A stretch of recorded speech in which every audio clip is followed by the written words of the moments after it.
today entering the belly of the beast, so to speak, and speaking to Republicans gathering in Baltimore for their big retreat.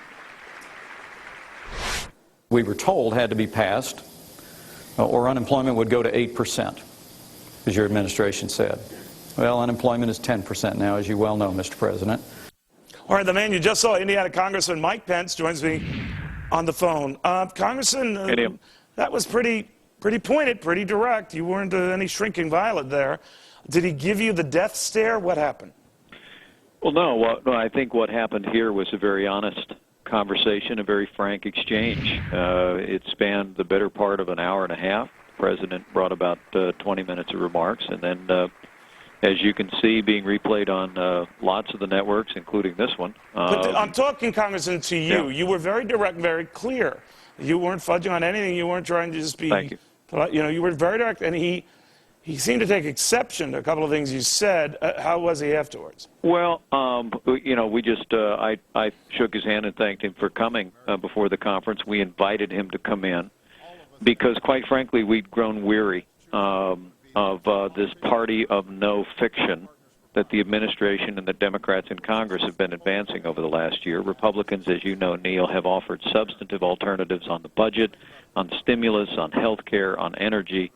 And today we really believe that we made progress in educating both the President and the American people that Republicans have better solutions and are ready to lead this country in the majority in 2011.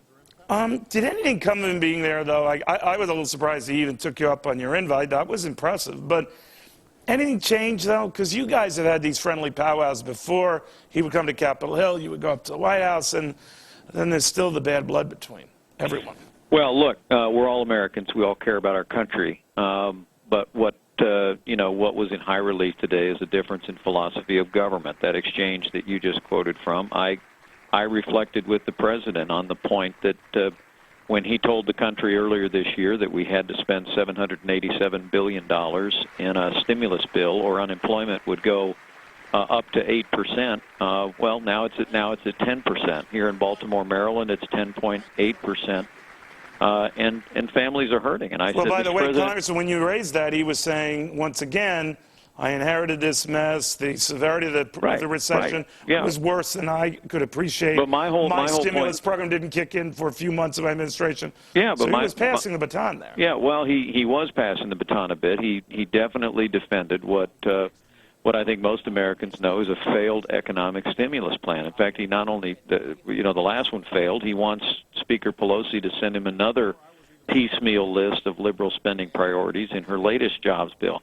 I suggested to him, how about across-the-board tax cuts for small businesses and working families the way John F. Kennedy and Ronald Reagan did during times of economic challenge. And, as you saw, I actually had to go back and ask the question again because the President didn't answer it the first time. And I came back and said, but would you support across-the-board tax cuts? And he basically said he'd support across-the-board tax cuts as long as they weren't across the board.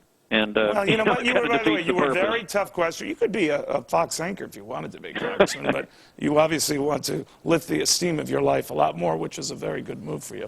But, Congressman, thank you very much. It was very interesting to watch this today. Thank you, Neil. Congressman Pence.